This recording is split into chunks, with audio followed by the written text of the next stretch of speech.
ndagusuhuje mukunzi w'ibiganiro byacu, ibiganiro by'ubutumwa bwiza dutanga ku mbuga nkoranyambaga, yaba YouTube yaba Facebook.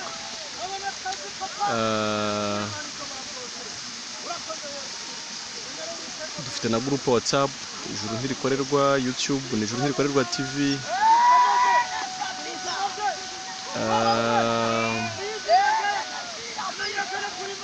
Mu by'ukuri twakurarikira gukurikira ibiganiro byacu. Ni ibiganiro byiza, ni ibiganiro bibohora. Ushatse kujya kuri WhatsApp groupe yacu wanyandikira kuri 0784 42 57 nkagushyiraho ugakomeza kubikurikira. Tugira radio tuvugiraho ubutumwa bwiza. Kuri ubu turavugira kuri Fine FM 93.1 kuwa kane no ku cyumweru saa 12 kugera saa 1. Turavugira no kuri Country FM 105.7 kuwa kane saa 2 kugera saa 3. Ariko icyo tuba tugamije ni ugukura abantu mu rujijo bw'ibintu bitari bimwe, ariko cyane cyane tumenyesha abantu uburyo Imana yatanze ijuru ku buntu biciye muri Yesu Kristo. Nkuko nari nababwiye ubushize ko nifuzaga bakorera n'ikindi kiganiro, ariko noneho mbereka neza ubutayu bw'amashyuza, aho abantu baba bari bafite ibibazo bitandukanye, bumva ko ariho babisubirizwa. Ariko nashaka kubereka mu by'ukuri agahinda biteye, uburyo baba babayeho, uburyo bibavuna. Ariko nanavuga ko ni ukutamenya Yesu, kuko buriya no hirya mu bihuru byo hirya ku ruhande hari ababa bamaze kuva mu mazi bakajya mu bihuru bitandukanye gukomeza gusenga, bamwe basengera abandi. Ariko mu by'ukuri ni ukutamenya uburyo Imana ishakwamo. Umuntu amaze kwizera Yesu Kristo aba akize iyi miruho yose.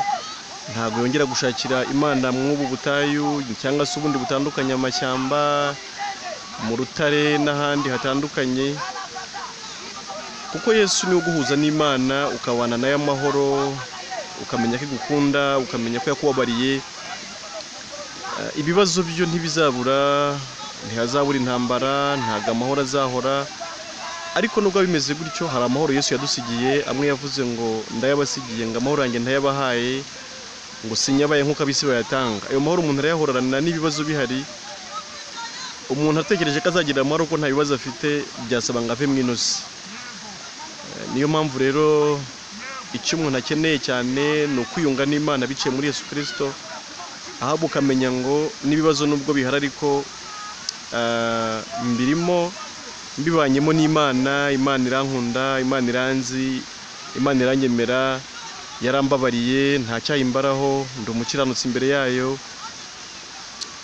Bityo ukamenya ngo n'ibibazo urimo ntibitunguye Imana, ntibinatunguranye. Ariko ikindi nk'uko ibyanditswe bivuga ngo nta kigeragezo kitari rusange, ukamenya ko atari wowe wenyine ubirimo.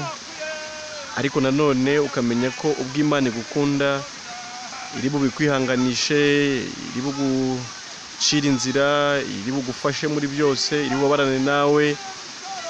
Ubwo rero mu by'ukuri wowe udukurikira, turakurarikira kwizera Yesu Kristo, ukaba mu isi uri intungane ku bwa Yesu, ukaba mu isi warababariwe, ukaba mu isi nta cyaha ubarwaho, ukizera neza ko Yesu yagucunguye mu buryo budasubirwaho, ko yishyizeho ibyaha byawe byose akabihanirwa, ariko agamije kuguha ubutungane bwe, kugira ngo ubwo butungane ububarweho, numara kububarwaho buguhesha ijuru, nk'uko nawe yishyizeho ibyaha byawe byose, nta cyaha yakoze, agahinduka icyaha ku bwawe.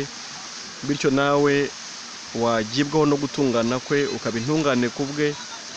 Mu by'ukuri ukaba mu isi uzi neza ko uri intungane imbere y'Imana, ariko bikesha umucunguzi wawe Yesu Kristo.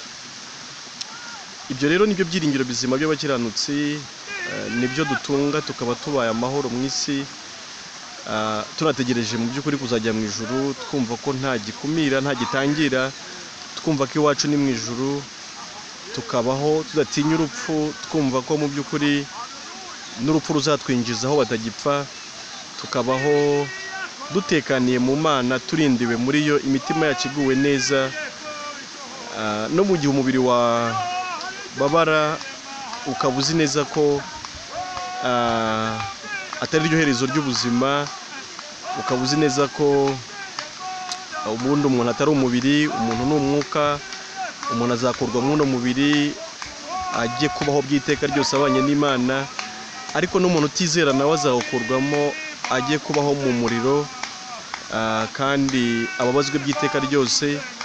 Mu by'ukuri umuntu akwiye kwita cyane ku muntu we uzahoraho, uwo muntu w'imbere, uwo muntu udapfa, uzabaho iteka, ahubwo akabaho mu ijuru cyangwa se mu muriro.